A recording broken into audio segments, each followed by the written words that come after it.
আমি কলেজে পড়ি। কলেজে যাওয়া আসার জন্য আমাকে গাড়ি ব্যবহার করতে হয়। গাড়িতে উঠলে দেখা গেছে যে অনেক সময় পুরুষ পাশে বসে, বিশেষ করে সিএনজি, অটো। গাড়ি ব্রেক বা আঁকামাকার কারণে ওই পুরুষের সাথে আমার টাচ লাগে, যেটা আমার অনিচ্ছা ঘটে। তাহলে কি আমার গুনাহ হবে? এখন করণীয় কি? স্বামী স্ত্রী একসাথে জামাতে ফরজ নামাজ পড়তে পারবে কি? মুখে ক্রিম দিয়ে নামাজ পড়লে নামাজ হবে কি?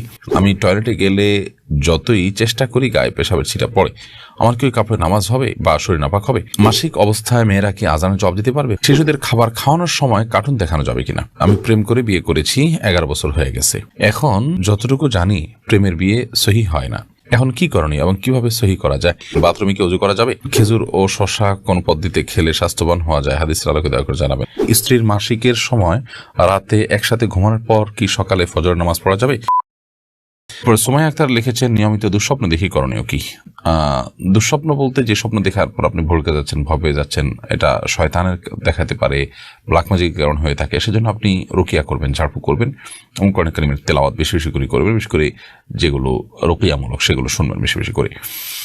আর যদি আপনার কাছে অর্থবহ স্বপ্ন মনে হয় যে আপনি কোনো বাজে কোনো ইঙ্গিত পাচ্ছেন, তাহলে সেক্ষেত্রে আপনি আল্লাহর কাছে পানা চাইবেন। আল্লাহ, আমি এই স্বপ্নের থেকে, মন্দ দিক থেকে, ক্ষতিকর দিক থেকে আপনার কাছে পানা চাই। আল্লাহর কাছে ইস্তেগফার করবেন, পানা চাবেন, ইনশাআল্লাহ যথেষ্ট হবে। মারুফ আক্তার আপনি লিখেছেন, বিভিন্ন শপে হিন্দুদের পূজা, ফাল্গুন, আরো অনেক কিছুর উপলক্ষে বিভিন্ন অফার দেওয়া হয়।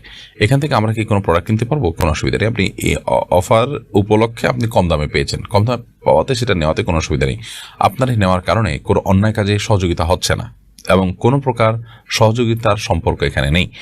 যেহেতু কোনো প্রকারভাবেই সহযোগিতা হয় না, বিধায় এটি নেওয়াতে কোনো অসুবিধা নেই। যদি তাদের কোনো শিরকের কাজে সহযোগিতা হয় এমন কোনো কাজ আপনি করেন, তাহলে সেটা আপনার জন্য নাজায়েজ এবং গুনাহ হবে। ফাতেমা লিমা আপনি লিখেছেন, খেজুর ও শশা কোন পদ্ধতিতে খেলে স্বাস্থ্যবান হওয়া যায়? হাদিসের আলোকে দয়া করে জানাবেন। খেজুর এবং শশা খাওয়ার পদ্ধতি তো হাদিসে তো এটার খাওয়ার কোনো পদ্ধতি উল্লেখ নাই। তবে সুন্নাহ সম্মত পদ্ধতি হলো নবী করিম সাল্লাল্লাহু আলাইহি ওয়াসাল্লাম বেজোড়কে আল্লাহ তাআলা বেজোড়কে পছন্দ করেন, সেই হিসাবে বেজোড় সংখ্যক খাওয়া যদি সুযোগ থাকে, এবং খেজুর রোতাব বা আদা কাঁচা আদা পাকা খেজুর খাওয়াটা রমজান মাসে বা ইফতারের সময় নবী সাল্লাল্লাহু আলাইহি ওয়াসাল্লামের পছন্দনীয় কাজ ছিল, এতটুকু আমরা জানি। এছাড়া এগুলো যে কোনো খাবারের ক্ষেত্রে আপনি অন্যান্য যে সুন্নাহ আছে সেগুলো ফলো করবেন, ডান হাত দিয়ে খাওয়া এবং বিসমিল্লাহ বলে খাওয়া ইত্যাদি। এর বাইরে এটার স্বাস্থ্যগত দিক, উপকারিতা আমরা কিভাবে বিষয় অর্জন করবো সেটা অবশ্য সংশ্লিষ্ট বিষয় বিশেষজ্ঞদের কাছ থেকে জানতে হবে।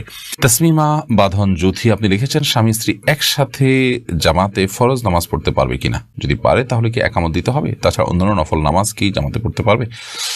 স্বামী স্ত্রী একসাথে জামাতে নামাজ পড়তে পারে, যার যার নামাজ শেষে পড়তে পারে। আর যদি যার যার নামাজ শেষে পড়তে পারে, জামাতে নামাজ পড়ে, তাহলে সেক্ষেত্রে স্বামী সামনে, স্ত্রী পেছনে, অর্থাৎ পাশাপাশি না দাঁড়িয়ে নামাজ পড়তে পারে। এটা মাঝে মধ্যে জামাত মিস হয়ে গেল পুরুষের, সেক্ষেত্রে এটা করতে পারে। নিয়মিত এটি করবেন না তারা, বাসায় অন্যান্য জামাত তরক করে। এবং একামত দিবে, স্বামী নিজে একামত দিবেন। আর অন্যান্য নফল নামাজ, বিশেষ করে তাহাজ্জুদের নামাজ ইত্যাদি, তারা যদি জামাতে পড়তে চান, স্বামী সামনে ইমামতি করবেন, স্ত্রীর পিছনে নামাজ পড়বেন, হতে পারে। ফেরদৌস আহমেদ প্রধান আপনি লিখেছেন, স্ত্রীর মাসিকের সময় রাতে একসাথে ঘুমানোর পর কি সকালে ফজর নামাজ পড়া যাবে? কারণ সাথে থাকতে গেলে স্ত্রীর সাথে বডির টাচ লাগবেই।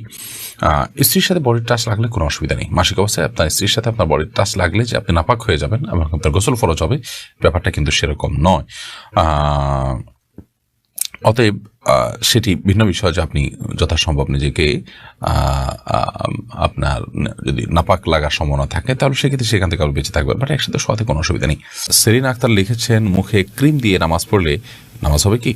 মুখে ক্রিম দিয়ে নামাজ পড়লে নামাজ হয়ে যাবে, কোনো অসুবিধা নেই। ক্রিম, লোশন বা কোনো প্রকার ওয়েল ইত্যাদি পাক পবিত্র যদি হয়, তাহলে সেক্ষেত্রে ব্যবহার করলে নামাজের কোনো ক্ষতি হবে না ইনশাআল্লাহ। তার ইমরান আলী আপনি লিখেছেন, শিশুদের খাবার খাওয়ানোর সময় কার্টুন দেখানো যাবে কিনা?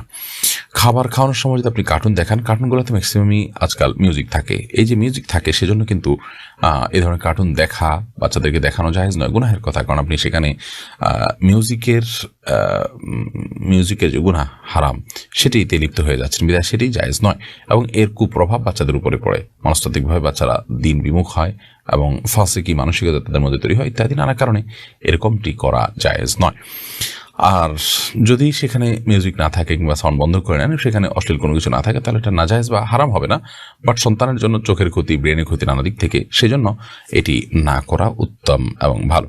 ফারজানা ফারজু এডি থেকে দেখেছেন, আমি টয়লেটে গেলে যতই চেষ্টা করি গায়ে পেশাবের ছিটা পড়ে, আমার কি ওই কাপড়ে নামাজ হবে বা শরীর নাপাক হবে? যদি আপনার টয়লেটে গায়ে পেশাবের ছিটা আসে, সেই ছিটাগুলো যদি ওই যে শুয়ের আগায় যতটুকু পানি পড়ে এই টাইপের ছিটা, তাহলে সেক্ষেত্রে আপনার এর কারণে কোনো চিন্তা করার কোনো কারণে, এর কারণে আপনার শরীর বা কাপড়ে লাগলে সেটা নাপাক হবে না, কারণ এটি মানুষের সাধ্যের বাইরে এটুকু থেকে বেঁচে থাকা। তবে আপনি যদি দাঁড়িয়ে পেশাব করেন তাহলে সেক্ষেত্রে এই ধরনের ছিটা পড়ার সম্ভাবনা বেশি থাকবে। বসে পেশাব করলে এটার সম্ভাবনা কম থাকবে। সতর্ক থাকবেন সর্বোচ্চ, কারণ কবর আযাবের অন্যতম কারণ হলো পেশাব থেকে পবিত্র ভালো করে না হওয়া। আল্লাহ আমাদেরকে মাফ করুন। আর যদি আপনি শত চেষ্টা করার পরও পারেন না, লেগে যায় 2-1 ফোঁটা, তাতে কোনো অসুবিধা নেই ইনশাআল্লাহ বিদিনিল্লাহ। এমনি সাইফুল ইসলাম সুলতান আপনি লিখেছেন, বাথরুমে কি অজু করা যাবে? বাথরুমে অজু করা যাবে, তবে সেখানে বিসমিল্লাহ মুখে উচ্চারণ করবেন না, মনে মনে বলবেন। আর যদি বাথরুমের বাইরে, টয়লেটের বাইরে যদি আপনার অজু করার ব্যবস্থা থাকে সেটা সবচেয়ে উত্তম এবং ভালো। জান্নাতুল ফেরদৌস আপনি লিখেছেন, আমি কলেজে পড়ি, কলেজে যাওয়া আসার জন্য আমাকে গাড়ি ব্যবহার করতে হয়। গাড়িতে উঠলে দেখা গেছে যে অনেক সময় পুরুষ পাশে বসে, বিশেষ করে সিএনজি, অটো। গাড়ি ব্রেক বা আঁকামাকার কারণে ওই পুরুষের সাথে আমার টাচ লাগে, যেটা আমার অনিচ্ছা ঘটে, তাহলে কি আমার গুনাহ হবে? এখন করণীয় কি?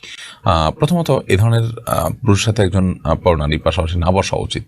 হাতে ব্যাগটা কোনো কিছু থাকলে সেটা মাঝখানে দিয়ে দেওয়া দরকার, তাতে আপনি বেঁচে থাকতে পারেন, এইটুকু অন্তত আপনার চেষ্টা থাকা উচিত। এবং অনিচ্ছাকৃত এরপরও যদি ব্রেকের কারণে আপনার টাচ হয়ে যায় তাহলে সেক্ষেত্রে ইনশাআল্লাহ গুনাহ হবে না, কিন্তু নিজের সর্বোচ্চ চেষ্টা থাকতে হবে যাতে করে পর্দার খেলাফ না হয় এবং তার শরীরে স্পর্শ না। মাহনাজ আখতার আপনি লিখেছেন, মাসিক অবস্থায় মেয়েরা কি আজানের জবাব দিতে পারবে? পারবে। মাসিক অবস্থায় আজানের জবাব দেওয়াতে কোনো অসুবিধা নেই। দুরুদ, জিকির, দোয়া, এগুলো সবগুলোই আপনি মাসিক অবস্থায় করতে পারবেন, দিনই বৈপুস্তক পড়া ইত্যাদি আপনি করতে পারবেন। সোহেল পাটোয়ারি হিয়াটি থেকে আপনি লিখেছেন, আমি প্রেম করে বিয়ে করেছি, 11 বছর হয়ে গেছে। এখন যতটুকু জানি প্রেমের বিয়ে সহি হয় না। এখন কি করণীয় এবং কিভাবে সহি করা যায়? আপনার বিয়ে যদি যথাযথ নিয়ম হয়ে থাকে, 2জন সাক্ষীর উপস্থিতিতে এবং মহানাধার্য হয়ে থাকে, মেয়েদের অভিভাবক ছিল, আপনার অভিভাবক ছিল, সব মিলিয়ে বিয়ে যদি হয়ে থাকে, আলহামদুলিল্লাহ বিয়ে হয়ে গেছে।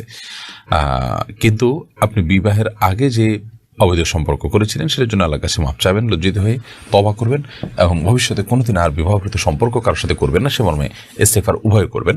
ইনশাআল্লাহ বিদিন এটি আপনাদের সেই পাপ বা সে গুনাহ মাফ হওয়ার জন্য যথেষ্ট হবে। বাকি এখন বিয়ের পর আর নতুন করে আপনাদের কোনো কিছু করার নেই, তওবা এবং ইস্তেগফার করা ছাড়া।